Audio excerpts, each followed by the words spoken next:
আসসালামু আলাইকুম। সবাই কেমন আছেন? আশা করি ভালো আছেন। আলহামদুলিল্লাহ আমিও ভালো আছি। তো আজকে আমি একটা কাপড় নেয়ার ব্যাগ, কোথাও আমরা যাওয়ার সময়, বেড়াইতে যাওয়ার সময় কাপড় যে ব্যাগে নেই, এরকম টাইপের একটা ব্যাগ তৈরি করছি। তো ভাবলাম আপনাদের সাথে ব্যাগটা শেয়ার করি। তো এই যে ব্যাগটার এটা হচ্ছে মেইন পার্ট। তো মেইন পার্টটা আমি পাশে নিচ্ছি। পাশের যে অংশটা এটা 20 ইঞ্চি হবে, কিন্তু এটা ডাবল নিচ্ছি আমি, যেহেতু ডাবল হবে।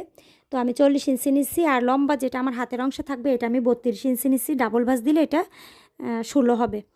তো আমি 40 আর 32 ইঞ্চি রেখে আমি কাইটা নিলাম। মেইন পার্টটা কাটার পরে আমি এটার মাপে মাপে বক্রম আর বয়েল কাপড় কাইটা নিছি। যদিও কাপড়টা মিলে নাই, আমার বাসায় ছিল, দিয়ে দিছি। ব্যাগের ভিতর আপনি যে কোনো কাপড় দিতে পারবেন, কোনো সমস্যা না। তো এখন বক্রম দিয়ে করলাম। ইচ্ছা করলে আপনারা যদি এরকম তৈরি করেন ফর্ম দিয়েও করতে পারবেন, কোনো সমস্যা না। তো আমি বক্রম দিয়ে করলাম, দেখি কেমন হয়। ফর্মও আমার বাসায় ছিল। তো এখন আমি এটা বক্রম আর বয়েল কাপড়টা আগে আমি একসাথে 4-5 টাক দিয়ে নিচ্ছি। এখন আমি আবার এটা মেন পার্টটার সাথে টাক দিয়ে নিতেছি 4-5।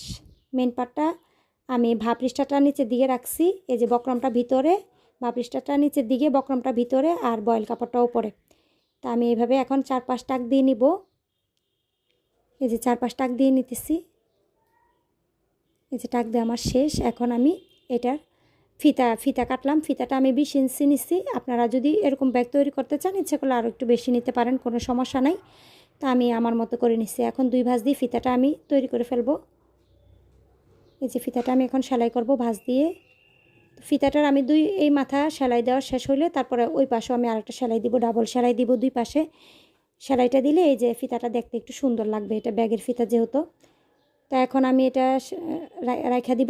ফিতাটা আমি পরে লাগাবো। এখন আমি ব্যাগের চেইনটা লাগাবো। চেইন লাগাতে লাগাতে আপনাদেরকে বলতেছি আমি এটা কী দিয়ে তৈরি করছি।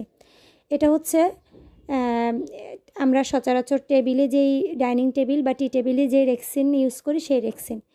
গত কয়েকদিন আগে আমি আমার পেজে একটা ভিডিও আপলোড করছি বেবি রেক্সিনের। ওই রেক্সিনটা কিনতে যাওয়ার সময়, বেবি রেক্সিনটা কিনতে যখন যাই, তখন ওই দোকানে আমি এই রেক্সিনটা আমার চোখে পড়ে। তখন আমার ছেলে আমার সাথে ছিল। আমার ছেলে বলছে, আম্মু এরকম একটা রেক্সিন না আমাদের বাসায় ডাইনিং টেবিলে ছিল অনেক বছর আগে। তো আমি বললাম, হ্যাঁ, এটার প্রিন্টটা একটু অন্যরকম। তো দেখে আমার ভালো লাগলো। তো ভাবলাম এটাও আমি আধা গোজ নিয়ে নিই। তো এটাও আমি আধা গোজ নিচ্ছি। তো এটা আনার পর কি তৈরি করব? তো ভাবলাম যে একটা কাপড় নেওয়ার ব্যাগ তৈরি করি। তো আমি কাপড় নেওয়ার ব্যাগ তৈরি করছি। আমি ব্যাগটা তৈরি করার পর আমি এটার মধ্যে 3 পিস নিচ্ছি। আমার 8টা 3 পিস জায়গা হয়েছে। আরও টুকিটাকি অনেক কিছু নেওয়া যাবে। মোটামুটি অনেক বড়ই হয়েছে। তো আমার কাছে ভালো লাগছে, তাই ভাবলাম আপনাদের সাথেও শেয়ার করি। আপনারা ইচ্ছা করলে এরকম এক কালার রেক্সিন দিয়েও বানাইতে পারবেন। এক কালার রেক্সিনও দোকানে পাওয়া যায়, বানাইতে পারবেন। তো এখন আমার চেন লাগানো শেষ, কমপ্লিট। এখন আমি চেনটা এক সাইডে রেখে মাঝখানে আবার যে সাইডটা আমার বন্ধ থাকবে ওই সাইডটাতে এই যে এই চেনটা এক সাইডে, আর এই যে এই বন্ধ সাইডটাতে আমি তীর চিহ্ন দিয়ে চিহ্ন করে নিচ্ছি। কারণ এই চিহ্ন অনুযায়ী আমার চেনটা আবার আমার মাঝখানে এসে পড়বে। এই চিহ্ন অনুযায়ী চেনটা আমি ফিটিং করব। চেনের সাইডটা আমি সেলাই করব। এই যে এই ঠিক চেনটা মাঝখানে এসে পড়ছে, চেনটা মাঝখানে নিয়ে আসতে হবে। ওই চিহ্ন অনুযায়ী চিহ্নটার মাঝ বরাবর রেখে আমি 2 সাইড সেলাই করে নিতেছি। এটা এখন সেলাই করার পর এটা 4 কোণ একটা বক্সের মতো হবে। এই যে চিহ্নটার মাঝখানে রেখে আমি চেনটা কিন্তু সেলাই করতেছি, চেনের সাইডটা। এখন আমার 2 সেট সেলাই করা শেষ। এটা দেখেন একটা 4 কোণা বক্সের মতো হয়েছে। এখন আমি 4টা কোণার মধ্যে আবার ছোট ছোট 4টা বক্স তৈরি করব চক দিয়ে। তো এই যে বক্সটা তৈরি করতেছি চক দিয়ে। বক্সটা কেন তৈরি করতেছি এগুলো আমি কাইটা ফালাই দিব। এটা হচ্ছে মানে ব্যাগের 4টা কোণা হবে। এই কোণাগুলো আমি কাইটা ফালাই দিব। কাইটা ফালাই দেওয়ার পর আমি এই কোণাগুলো সেলাই করব। তাই এই জন্য আমি এটা 3 ইঞ্চি নিচ্ছি। এই পাশে আমি যে চকের যে দুইটা দাগে 3 ইঞ্চি হয়েছে। আপনারা যদি ইচ্ছা করলে 4 ইঞ্চিও দিতে পারবেন। দুইটা দাগে 4 ইঞ্চি নিতে হবে। একটা দাগ যদি আপনারা 3.5 ইঞ্চি 4 ইঞ্চি নেন তাহলে কিন্তু ছোট বড় হবে। এটা যখন সেলাই করতে যাবেন তখন কিন্তু এটা মানে সেলাইয়ের ভাঁজটা উঠবে না। এই যে দেখেন আমি 3 ইঞ্চি কাটাতে আমার সেলাইয়ের ভাঁজটা খুবই সুন্দরভাবে উঠে গেছে। এই যে আমি এখন এটা সেলাই করে নিতেছি,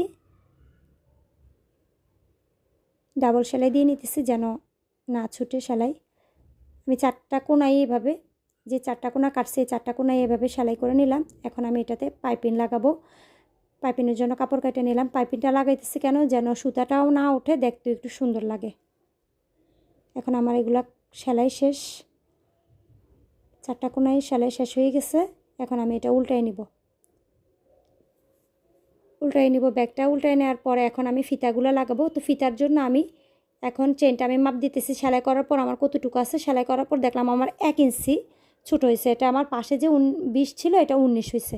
তো 19-এর মাঝখানে আমি 9.5-তে একটা দাগ দিয়ে নিছি, কারণ ফিতাটা যদি আমি দাগ না দিয়ে নিই মাঝখানের সেন্টারটা কিন্তু ঠিক থাকবে না। ফিতাটা আমি কোথায় লাগাইতেছি, তো মাঝখানের সেন্টারটা ঠিক রাখার জন্য আমি 9.5-এর মধ্যে একটা দাগ দিছি। এখন সেন্টার ঠিক রেখে আমি 2 পাশে ফিতাটা লাগাই নিতেছি, মাঝখান থেকে 2 পাশে ফিতাটা লাগাই নিতেছি। আমার যতটুকু প্রয়োজন ওই অনুযায়ী আমি ফিতাটা লাগিয়ে নিছি। কতটুকু ছোট বড় রাখবো তা আপনারা আপনাদের মতো করে লাগাই নেবেন। তো আমি আমার মতো করে লাগাই নিছি। এই যে ফিতাটা আমি লাগাই নেওয়ার পরে দেখেন আমার ফাইনালটা। আপনাদের কাছে কেমন লাগছে অবশ্যই জানাবেন। আল্লাহ।